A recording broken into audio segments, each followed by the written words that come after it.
Good morning, good afternoon, good evening to all of you. Thank you for joining us again on this episode of the Elders Podcast, where we speak to amazing people who have made great, tremendous changes in their society through the civil society and the social movements that they've been part of. Welcome to the Elders Podcast, and today we have the honor of having Madam Keshavjee joining us to have a conversation about the Kenya Girl Guides Association in Kenya and her contributions and her journey towards joining the Kenya Girl Guides Association, leading the organization and representing it in national and international spaces. This is an amazing conversation because the Kenya Girl Guides Association has been in the country for many years, and Madam Keshavjee will tell us for how long. And the association has played a pivotal role in the lives of young women and girls in the country. So welcome, Madam Keshavjee, and thank you so much for the honor of having this conversation with you. We're really, really excited, and I think the audience is really excited to hear more about the Kenya Girl Guides Association, but also more so about your story, your life story, and what led you to embracing the Kenya Girl Guides Association and the ethos of the organization. So maybe you can tell us a bit about who you are, your life story and your journey that led you to the Kenya Girl Guides. Thank you, Iru, for that lovely introduction. Yes, indeed, we are a movement which is over 100 years old. And imagine that we are over 10 million girl guides all over the world.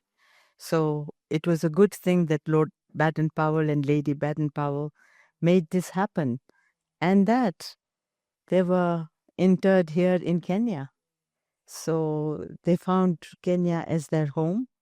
So on their graveyard, you have a little dot on their graveyard, which is, I am at home. And the government has supported us throughout. The Kenya Girl Guides movement, we have this beautiful place on Arboretum Road, right next to State House. And it's a heritage site. And the government supports us. And our patron is no other than our First Lady, Her Excellency Madame Ruto. So she encourages us. So when we have powerful people behind us, we go forward. And so when I was born on the lake. I was born in Kisumu, along the shores of Lake Victoria. And my grandfather was understood what service above self means. So he had a samovar outside his office. So in the hot season, when people passed by, they could have a glass of cold water. And in the rainy season, they could have a cup of tea. And because he reached out to the people every day, he was called Bwana Mzuri. So the idea of being a good person has come from my family side. And then I am an Ismaili, which is I'm a follower of the Aga Khan.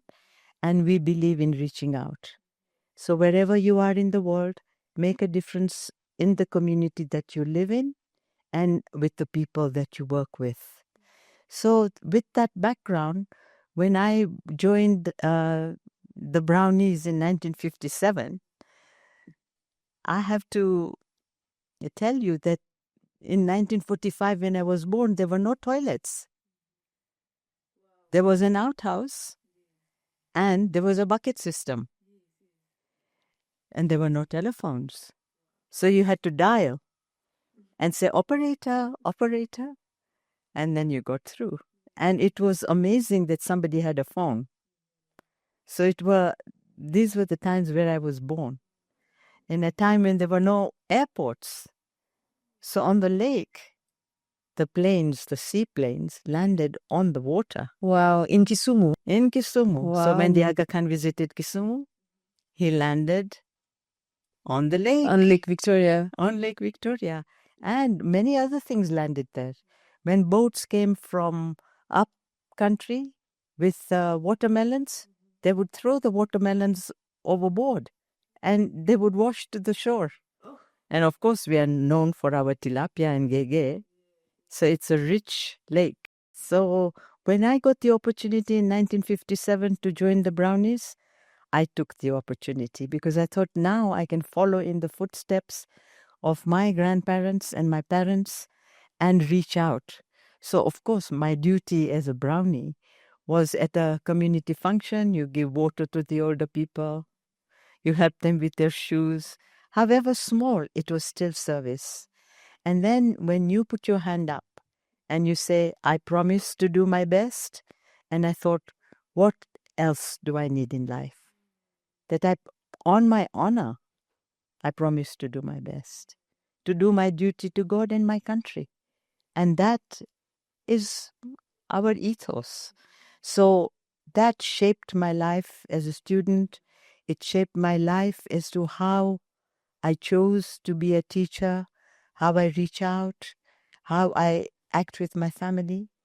And it's an ongoing thing because we are standing on the leaders who went before us. We are standing on their shoulders so that we can guide the next generation on. Where did you interact with the Brownies from? Was it from school? Was it from the community? Yes. Yes. This is the Aga Khan community believed very strongly in service.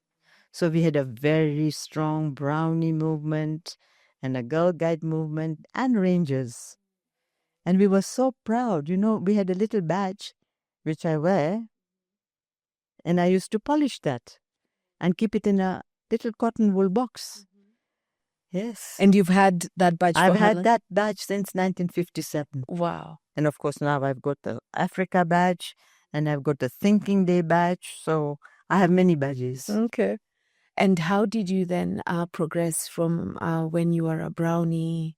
And what made you interested in moving on into being a Girl Guide? I was so happy with what I was taught. I had to pass it on. So when I went for a whole year to teach at the Sri Guru Singh Sabha School in Kisumu, I had my own Brownie unit. So I would take them to the Gurudwara where they would go for prayers. But at the same time, I would teach them the principles of Girl Guide, the law, the promise, and we would go camping. It meant only 4 blocks away. But it trained them to go away from home, to get permission from the parents, to go to a primary school, the Aga Khan Primary School, and camp all day. And then how we all sang together around the fire. And you can remember those days. Yeah, I do. Once a guide, always a guide. And our memories around a fire are very precious memories. And even if you're saying, row, row, row your boat gently down the stream, we are enjoying ourselves. And those days when you can sleep next to your friend and listen to the sounds of the night, they are so exciting. Yeah. I mean, I was sharing with you how I was a Brownie, and it was such a memorable time. And I think the big memory that I have from that time was the environment and going and cleaning up, picking up after yourself, helping a friend, and just the solidarity of being in your little group. Do you see how solidarity has made such a big difference?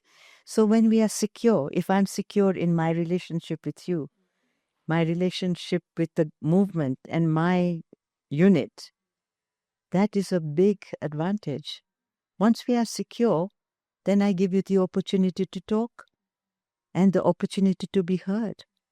And this is a very important factor in our lives. Amazing. I want you to share a little bit about your time working with the association. You were the vice president. You represented the association at global levels.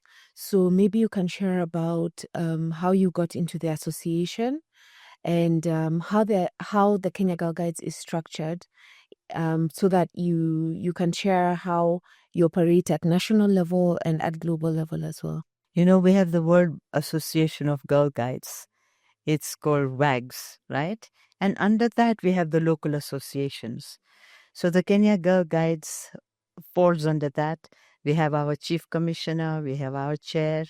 Then we have trustees and a board of trustees that looks after all the properties, all the campsites.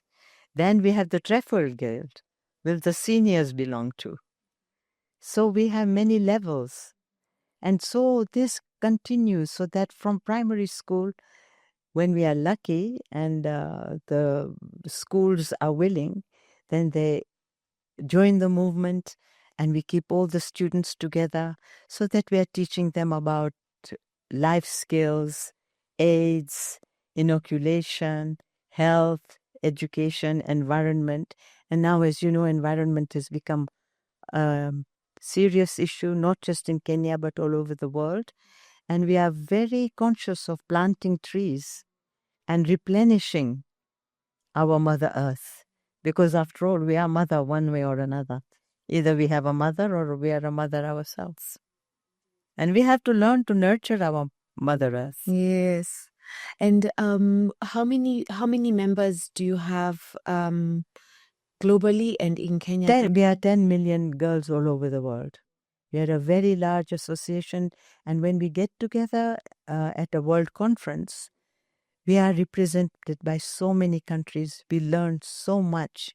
And we do things globally so that you are never in want. Although we pay our subs, if you are not able to, there's always the World Association that will back us up. And of course, the government does too. They give us a stipend every year. So we are very lucky. How many girls do we have in the country now? Oh, we are so many. Thousands. But I'm hoping that there will be 1 million soon.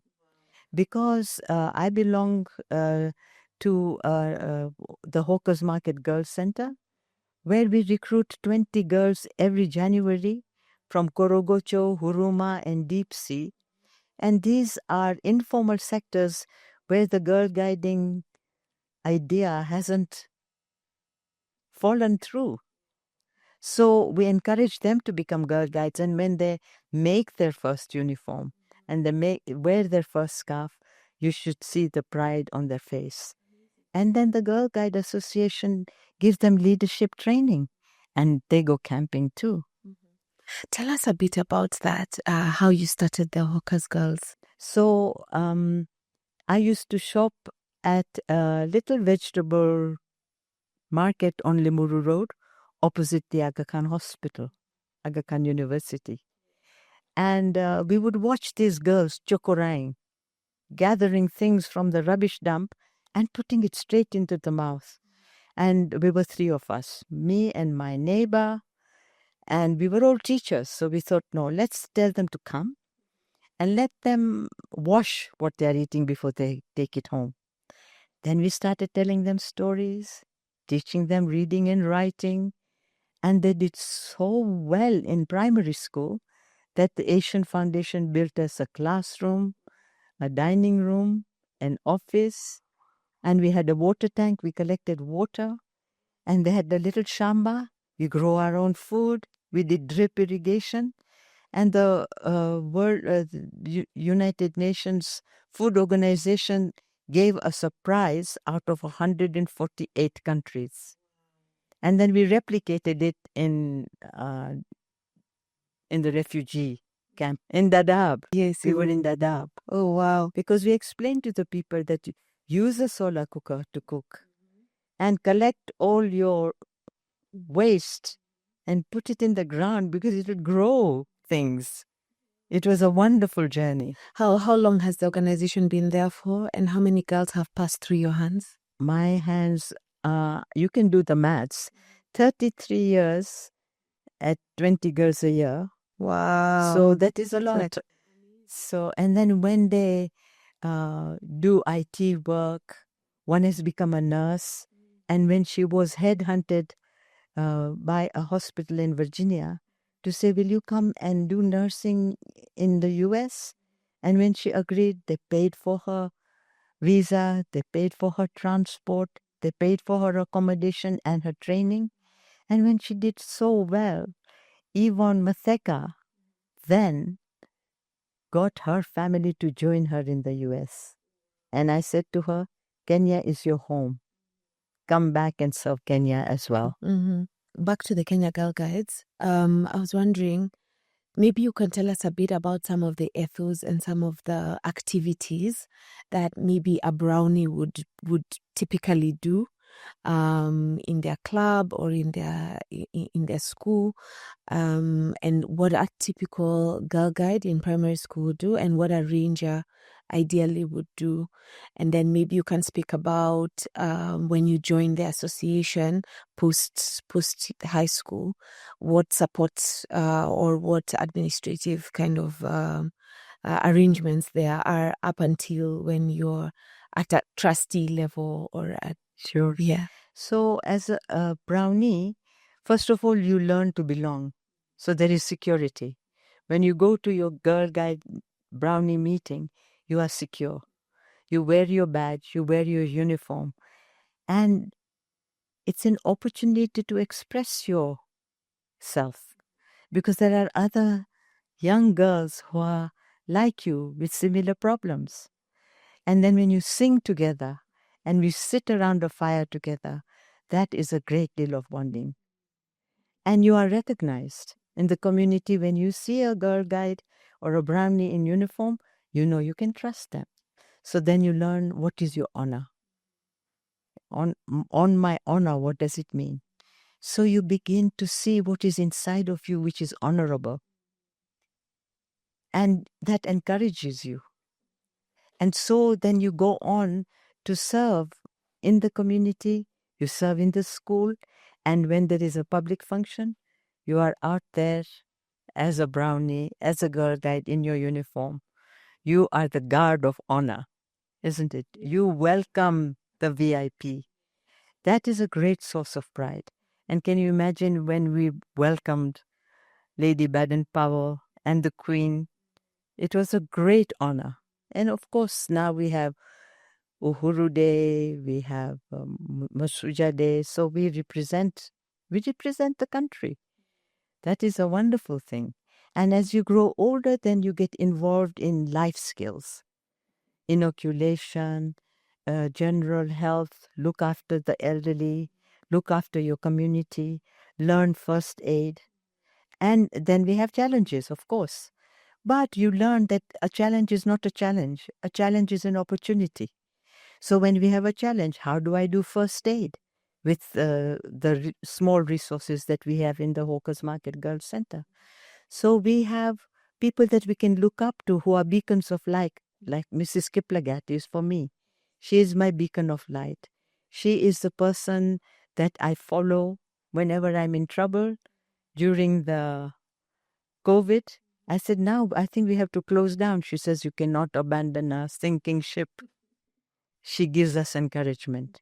And in the same way, we collaborate with Global Fix. Now, they are an association that come out here to do heart transplants. But he will come to us to teach us first aid, how to do resuscitation, how to deal with any medical issue that comes along. And then he takes our students who are keen to do nursing. So collaboration, you cannot do anything on your own. When you collaborate with others, we are all holding hands and the opportunity becomes bigger and bigger. Yes, I love that. I love the fact that from a very young age, you learn how to be part of the community and to serve the community. And that it becomes embedded in how you then live your life. I love the fact that you told Matheka, like, this is your home, come back and serve your community. And it's inclusion. So I have an interesting thing. It's called SORI. S is security, security in our relationship. O is opportunity to speak, to be heard, an opportunity to explore and be inquisitive, and recognition within that, and inclusion. And the last, I don't have to love you, but I can respect you. Absolutely, 100%. I love that. So in our family, within the family, we give each other SORI with an R for respect. Yes, yes. So it's so we say that again. So it's S for Security in relationships, opportunity to explore, recognition in that exploration, inclusion, inclusion, and respect. Amazing. I love that so much. So thank you so much, Madam Keshavjee. I'd love you to share with us a moment in your life's journey as you've worked with the Kenya Girl Guides Association and the Hookers Markets Girls Center, and to tell us just a bit about some of the moments, memorable moments, or a moment that was really pivotal for you that has stuck in your mind. So thank you, Vairu. I have such an amazing story. When we were told by the president that the Starehe boys has been there forever, where are the Starehe girls? And we were jolted into action. Which president was this? And who was after Moy? That is Kibaki. I think it's President Kibaki was the one. He kind of pulled our ear and said, "Where are you?" And in no time at all, we raised 51 million shillings because we had the premises and we just needed to revamp everything. And we did that under the aegis of Mrs. Kiplagat and Lady Justice Joyce Alwatch and the ambassador to Kenya for Canada. And we were amazing at raising funds. Of course, our patron, Her Excellency Margaret Kenyatta, came to breakfast. That drew a huge crowd, and we raised a fair amount of money. And when we opened the center, I remember going there to receive the first student. And just in case, to refresh your memory, first of all, you have to have had straight A's. And we thought that we would get a student from each county. And when we got them here, they had never worn shoes. So they got to wear shoes. They got to travel out of their village. They came to Starehe. And when we took them into the room, and they said, "What is this? So how many people to a bed?" And I said, "You see all this in the dormitory? Each one of you is going to have a bed. And each one of you, can you see there's a locker near your bed? This is your locker." And they burst into tears. They'd never had a bed to themselves and a locker. Then when we took them into the bathroom, where the shower could be turned on warm, and that they would have all the facilities to use it, we all cried. It was the most tear-jerking moment I've ever had. And now I go along. So we've been there for very many years. And we would bring them to public functions. When we had a fundraiser, the Starehe Girl Guides would be there representing Starehe girls. And when we had a song to sing, they would join. They even have a band. And then as they grew, now when we go to a fundraising function, and each table, you have to pay 10,000 shillings to be at dinner, the Starehe girls have their own table. Now, doesn't that warm your heart? Imagine from the time when you didn't wear shoes and you come and now you are part of the leadership. I find that that is a journey that every girl, every woman should have. And you see this, and I'm going to show you a plaque.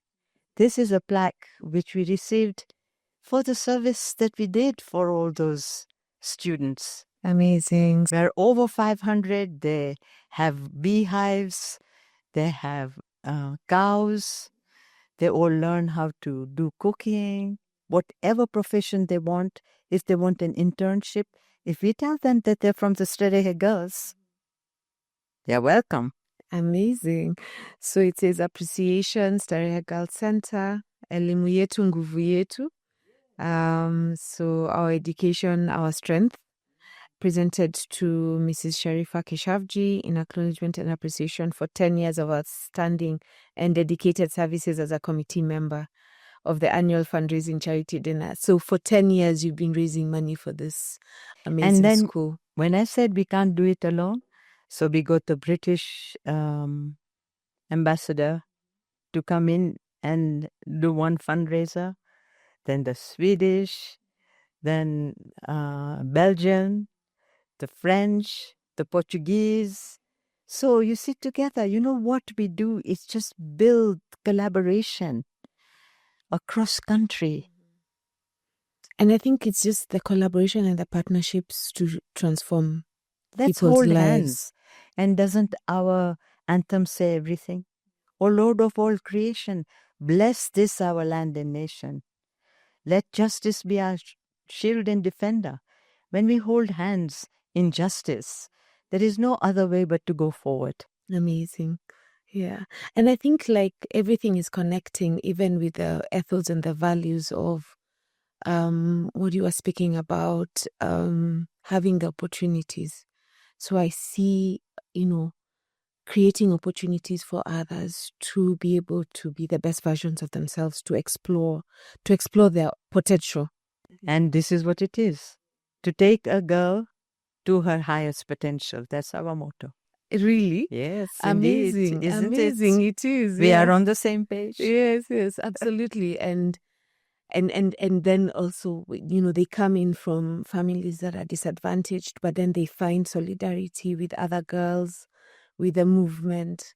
They are interacting with spaces of leadership. They then see themselves in a different way, with a different lens. Maybe you can tell us a bit about just also the work with the Hawkers Market girls and where you drew these girls from, and just a memorable moment or a story that stood out for you with the girls from the Hawkers Market. So when we started getting students from Korogocho, Huruma, and Deep Sea, we have a very dedicated member, Musa Maria. If he sees any girl who's either sniffing glue or doing chokoraing, just wandering around aimlessly, then he will bring them to us. So every January we recruit 20 girls. And then when we have our graduation, and when those girls stand up with their chins up, and they said, if we graduate, can we have a gown? And I said, why not? So they make their own gown, and they make their own music, and they come into the graduation room where Mrs. Kiplagat presides, and we give out the certificates, and the look on their faces, and each girl gets to talk about her journey. And now she can hold her head up high and talk about her journey. So when you say they make their own clothes, do they learn how to do tailoring? What skills? At the Hawkers Market Girls Center, first of all, they've seen a computer but never used one. So we have computer skills. They go into design. They learn how to make their own CV. And they learn that you have to have an ID card because you're a responsible citizen and you have to vote. And it's so interesting because when I was mentoring some girls in Korogosho, I realized that there's many young people in the informal settlements like Korogosho and Deep Sea that don't have identity cards. And in Kenya, if you don't have an identity card, it limits your ability to access opportunities. So it's wonderful that you actually get them identity cards. So what else do you do for them? And then once they get their identity card, go to the chief, get your birth certificate. They don't have documents which are safe and sound. So this is all a learning experience. Then they have computer skills. They all have to learn how to sew. They make their own uniform, their own aprons, and over Christmas they make bags, which we sell. And when we sell them, they get the money. Interestingly, first instinct is, let me buy myself a new pair of shoes. So we get Diamond Trust Bank to come in and explain to them, you have a short-term goal, a medium-term goal, and a long-term goal. In your short term is your transport and your food, and maybe your rent. And then in your middle term, you have to save. So Diamond Trust Bank allows them to open an account free of charge. And all of them came with 500 shillings and opened a savings account. And in their long term, then they can have a cell phone, maybe a trip, maybe join a camping trip so that you can pay for your own transport. And they have an understanding of budgeting. Doesn't matter who you are, you have to budget. And when you learn to budget, and if you're a mother or an important person in the family, you will pass that understanding of managing money. Yeah, absolutely. Money managing is an important issue. It is. And then, of course, they do manicure, pedicure, waxing, hair, beauty. So when I go, I get a full treatment. Well, they're giving back to you. Yes, they're giving back. And as soon as they're finished, we give them a kit so that you can go and do your own massage, manicure, pedicure. You have a job. You're never on the street. Or you join another tailoring company and you do sewing. So you always have. So all the girls, do they get to choose what they want to do? Yes, we have career counseling. Counselors. So when the first career counseling came from the Aga Khan University Hospital, it says you're all going to do catering, hairdressing, manicure, pedicure, and sewing. Why not nursing? So everybody looked down. And they said, why is that? He said, very expensive to go into nursing. So she decided that for 3 Christmases, she's going to gather all her party money and gift money and educate one girl, and that was Yvonne Matheka. Most students go to the Machakos nursing school. She went to the Nairobi. And she was so appreciated there that they gave her 1 year free training while she worked.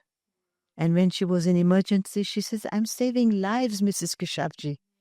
And that pride of reaching out and saving a life, it's amazing. It is amazing. Thank you for this amazing story. And Yvonne Matheka continues every graduation, she sends us a gift, which is for the thing, either a computer or a dummy on which students can practice hairdressing. Oh wow! And she continues also. She's still also connected with the center. Yes, amazing. Yes, she'll always be our ambassador. Yeah, I can imagine her life was transformed. And when we take them to the museum, they've never been. When we go to the headquarters, they're amazed at this site. But the amazing thing is that when we are invited by the State House to represent the Girl Guides, when we go there and they are received, they are honored, and they get a full-scale breakfast, and they get to meet our patron, Her Excellency Madame Ruto, there is a big smile on their face. And they give us a table where we put on our wares to show the community what we make and what we sell. Oh, wow. Amazing. I mean, I can imagine these girls who were, in the streets and they probably didn't have any hope. And they come into this center and gives them skills, but also gives them opportunities to be. We are a beacon of hope, and we've broken the cycle of poverty, which is an amazing thing. Yes, it is, especially they say if you educate a girl, you educate a community. Yeah. Thank you so much, Mrs. Keshavjee. It's just been such an honor and a pleasure. And I'm going to share a picture of us being received. Yes, I can see. This is the Board of Trustees of the Kenya Girl Guides Association. Mrs. Kiplagat, Lorna Simbeo, Madam Anna. We were all received and honored. And we share this honor, so we never accept an honor without saying that I'm accepting it on behalf of the Girl Guides. The honor is never your own. It's always for the association. Yes, it's always for a greater good. Amazing. And you can see Lady Justice Joyce Alwatch has represented us at The Hague. And she is doing amazing work in her community. She's always a role model. And she's also a Rotarian. And my husband is a Rotarian. So when we reach out to the Rotary Club, they always assist us.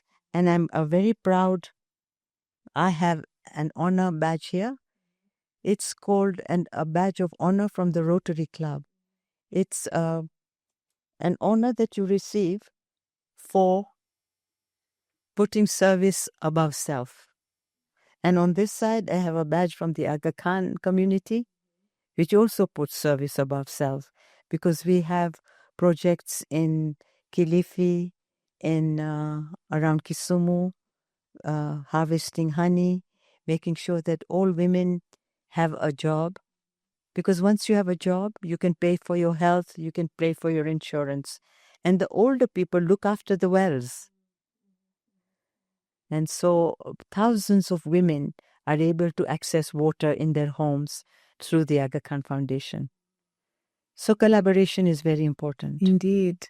And I like the way that you've managed to work with different institutions to further the goal of service before self. So reaching many, transforming many through all these different partnerships with Aga Khan, with Rotary.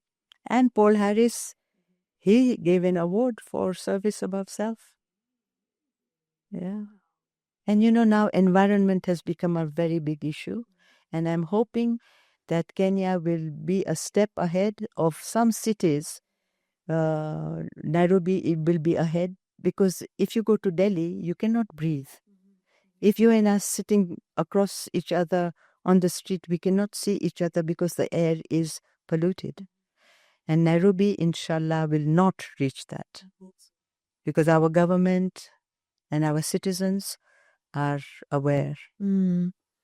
I want to ask you, as a parting shot, for all the young women and girls who are there now and who are, kind of thinking about their lives and what they want to do with their lives, and what is the one thing that you think you'd like to say to inspire them? Or what is one value or what is one piece of advice that you'd want to give young people, let me say young people, young women and girls in The Kenya? youth. Do you know that 50% of our population is women? That's true. So we have to empower them, and I think our government, hats off to them. We have many women in leadership. We have many people we can look up to. And my advice to all women is to put your hand up to your heart and say, I promise to do my best. When you do your best, you help yourself. And when you do something, you ask yourself, am I doing my best? Even if you're doing a sewing, say you finish a hem, look at it. Is it perfect? Did I do my best? And so this it gives you a standard to stand on. Whatever it is you do, I'm going to try my best at all my subjects. I'm going to apply to the highest institution that is available to me. Aim for the sky. Learn to do that. And then, of course, your honor. We hear about corruption. As a Girl Guide, you're not going to be part of that. You are going to follow our anthem and let justice be your shield and defender, so that we can stand in unity, peace and liberty. And then there will be plenty about our borders. There is no choice. And God has chosen Kenya as a gem in His creation. And let it keep it polished. Indeed. I love the way you brought new meaning to the words of our national anthem. They're very, I think sometimes we sing it without thinking. But if we give meaning to each word and then to our East African anthem, I cry. Yeah, wow, yeah. And they say it's a prayer, really. It's a prayer. It's a prayer. Yeah. It's a beautiful anthem. I love the East African anthem as well. It's beautiful. And I think we're so lucky to have that gift. Imagine if there is a collaboration between the whole of East Africa. Imagine. That's my dream. Really?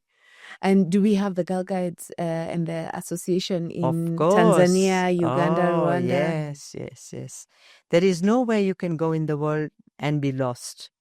And you can say, please guide me to the Girl Guide headquarters and you'll get help. It's good to know that. Thank you so much. Any last thoughts, any last reflections, anything that, you probably have in your mind that you'd like to leave with the audience?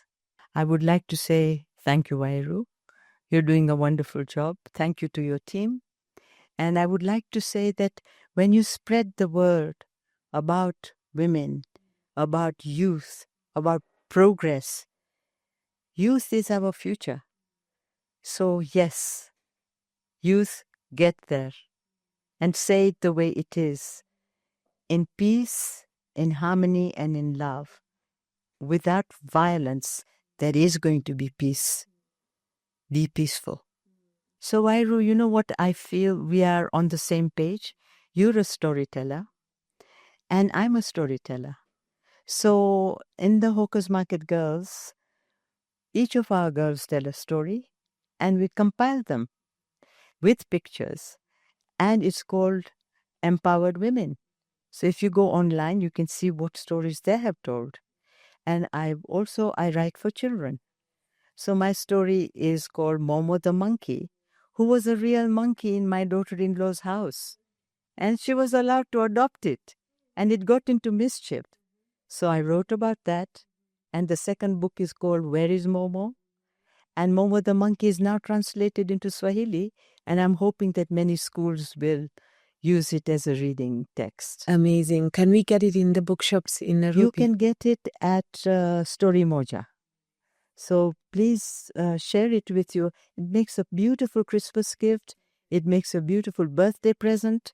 So do support it, because all the funds that we get from selling Momo the monkey, of course, goes to the Hawkers Market Girls Center. Amazing. I'm going to buy it for my kids. Yes, and I'll please read for do. them. And I love that it's in Kiswahili, because I think Yes. we need many more Kiswahili books. We that do. that Kiswahili told stories that we can read to our and children. it has a moral behind it. So, Mhm. and you know, a monkey is a monkey, and it's a funny thing to talk It about a is. monkey. It is.